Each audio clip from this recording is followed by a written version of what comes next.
बिस्मिल्लाहिर्रहमानिर्रहीम। मोहतरम नाजरीन, अस्सलामु अलैकुम। आपने देखा होगा कि बकरा ईद के मौका पर दुनिया भर के मुसलमान कुर्बानी करते हैं और आप सोचते होंगे कि ऐसा क्यों किया जाता है। चलिए आपको बताते हैं कि इसके पीछे की कहानी क्या है। तो वीडियो को स्टार्ट करने से पहले आपसे छोटी सी गुजारिश है कि हमारे यूट्यूब चैनल को सब्सक्राइब कर दें, वीडियो को ज़्यादा से ज़्यादा लाइक और शेयर करें। हज़ारों साल पहले की बात है। इब्राहीम अलैहिस्सलाम अल्लाह के नबी और पैगंबर थे।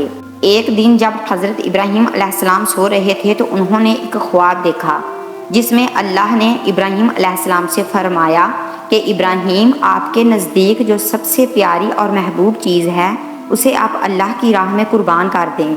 अब यहाँ आपको बता दूँ कि अल्लाह अपने बंदों का और ख़ास तौर पर नबियों का इम्तिहान लेता है, ये देखने के लिए कि इंसान अल्लाह से ज़्यादा मोहब्बत करता है या अल्लाह के दिए हुए तोहफ़ों से ज़्यादा मोहब्बत करता है। नबी और पैगंबर के ख्वाब सच्चे होते थे। वो जो भी ख्वाब देखते थे वो अल्लाह का हुक्म होता था। तो ये ख्वाब देखने के बाद इब्राहीम अलैहिस्सलाम ने अपने ऊँटों के जत्थे में से 100 ऊँट कुर्बान कर दिए। आज के ज़माने में ये 100 कीमती गाड़ियाँ सेक्रीफाइस करने के बराबर हैं। इब्राहीम अलैहिस्सलाम ने सोचा कि जो अल्लाह ने उन्हें हुक्म दिया था वो पूरा हो गया, और रात को जब वो सोए तो उन्हें फिर से वही ख्वाब आया। इसलिए इब्राहीम अलैहिस्सलाम ने अगले दिन 200 ऊँट अल्लाह की राह में कुर्बान कर दिए। लेकिन अगले दिन फिर यही ख्वाब आया जिसमें अल्लाह ने उन्हें सबसे कीमती चीज़ कुर्बान करने का हुक्म दिया। अब इब्राहीम अलैहिस्सलाम सोच में पड़ गए कि आखिर अल्लाह ताला उनसे किस चीज़ की कुर्बानी मांग रहे हैं। फिर उन्होंने सोचा कि इस दुनिया में सबसे अजीज़ चीज़ मेरे लिए मेरा बेटा इस्माइल है। आपको बता दूं कि इब्राहीम अलैहिस्सलाम को पूरी ज़िंदगी दुआएं मांगने के बाद 80 साल की उम्र में औलाद हुई थी, और वो थे उनके बेटे इस्माइल, जो उन्हें बहुत ज़्यादा अजीज़ और महबूब थे। अब इब्राहीम अलैहिस्सलाम समझ चुके थे कि दरअसल अल्लाह ताला ने उनसे उनके बेटे की कुर्बानी मांगी है। अल्लाह ये देखना चाहता है कि इब्राहीम अलैहिस्सलाम अपने बेटे से ज़्यादा मोहब्बत करते हैं या अल्लाह से। इब्राहीम अलैहिस्सलाम के लिए ये बहुत बड़ा इम्तिहान था। अगले दिन इब्राहीम अलैहिस्सलाम उठे और अपनी बीवी हाजरा को कहा कि हमारे बेटे इस्माइल को नहलाकर अच्छी तरह तैयार कर दें, हम इसे लेकर दावत पर जा रहे हैं। इब्राहीम की बीवी हाजरा ने अपने बेटे को बहुत अच्छी तरह से नहलाकर खुशबू लगाकर तैयार कर दिया, और इब्राहीम अलैहिस्सलाम अपने बेटे को लेकर एक पहाड़ी की तरफ रवाना हुए। इब्राहीम अलैहिस्सलाम ये तकलीफ़ भरा फैसला कर चुके थे कि वो अपने बेटे की कुर्बानी देंगे, और शैतान को कैसे मंजूर होता कि कोई अल्लाह की अतायत करे। तो शैतान अपने काम पर लग गया। वो सीधा इब्राहीम की बीवी हज़रत हाजरा के पास एक बुज़ुर्ग की शक्ल में गया और उनसे कहा कि इब्राहीम तुम्हारे बेटे को किसी दावत में नहीं बल्कि उसे कुर्बान करने के लिए लेकर गए हैं। ये सुनकर हज़रत हाजरा बहुत हैरान हुई, पर वो समझ गईं कि ये ज़रूर अल्लाह का हुक्म है। तो उन्होंने शैतान से कहा कि अगर अल्लाह ने इब्राहीम अलैहिस्सलाम को ऐसा करने का हुक्म दिया है तो ये हमारी खुशकिस्मती है। ये तो मेरा एक बेटा है, अगर मेरे इस्माइल जैसे 1000 बेटे भी होते तो मैं खुशी खुशी अपने अल्लाह की राह में कुर्बान कर देती।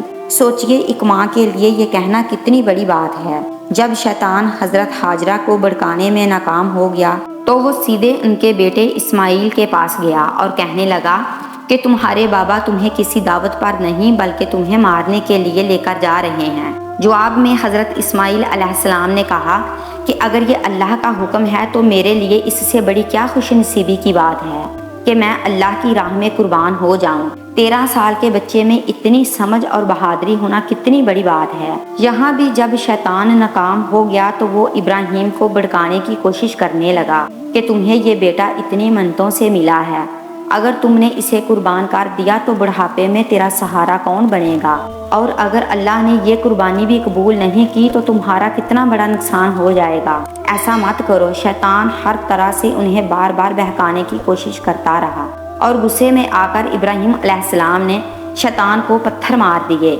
यही वजह है कि जब लोग हज पर जाते हैं तो शैतान को आज भी कैंकरियाँ मारते हैं, और ये हज के अहम अरकानों में से एक रुकन है। शैतान के जाने के बाद इब्राहीम अलैहिस्सलाम ने अपने बेटे इस्माइल अलैहिस्सलाम को सारी बात बताई। तो इस्माइल अलैहिस्सलाम ने फरमाया कि बाबा, अगर यह अल्लाह का हुक्म है तो मुझे ये मंजूर है, آپ بس میرے ہاتھ پیر باندھ دیں اور اپنی آنکھوں پر بھی پٹی باندھ لیں تاکہ جب آپ میری گردن پر چھری چلائیں تو آپ کو تکلیف نہ ہو اور آپ اپنا خواب ادھورا نہ چھوڑیں۔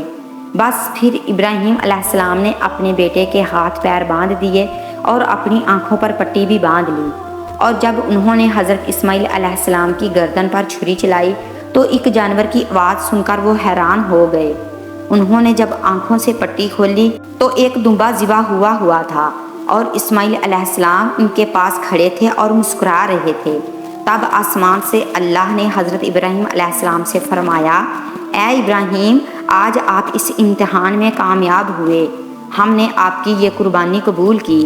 آپ کا یہ امتحان قیامت تک یاد رکھا جائے گا اور آپ کی اس سنت کو ایمان والے لوگ ہر سال یاد رکھیں گے اور ہر سال اللہ کی راہ میں قربانی پیش کریں گے۔ ابراہیم علیہ السلام کی اس سنت کو اللہ تعالیٰ نے آنے والی نسلوں کے لیے عبرت بنایا، اور اسی لیے مسلمان ہر سال حج کے موقع پر قربانی کرتے ہیں۔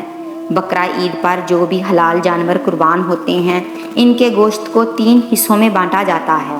پہلا حصہ غریبوں اور مسکینوں کو دیا جاتا ہے، دوسرا حصہ رشتہ داروں میں دیا جاتا ہے اور تیسرا حصہ خود اپنے لیے گھر میں رکھا جاتا ہے۔ آپ کو یہ پتہ ہونا چاہیے کہ بقرہ عید کے موقع کا غریب لوگ سال بھر انتظار کرتے ہیں، کیونکہ یہی سال کا اکلوتا موقع ہوتا ہے جب انہیں گوشت کھانا نصیب ہوتا ہے۔ حج کے ان 10 دنوں میں کی گئی نیکیاں اللہ تعالیٰ کو سال بھر کی گئی نیکیاں سے زیادہ پسند ہیں، اس لیے ہمیں حج کے موقع پر زیادہ سے زیادہ نیکیاں کرنے کی کوشش کرنی چاہیے۔ اس لیے اس عید کے موقع پر زیادہ سے زیادہ لوگوں کی مدد بھی کریں۔ آئی ہوپ آپ کو یہ ویڈیو ہیلپ فل لگی ہوگی۔ پلیز اس ویڈیو کو زیادہ سے زیادہ شیئر کریں اور میرے چینل کو ضرور سبسکرائب کریں۔ جزاک اللہ۔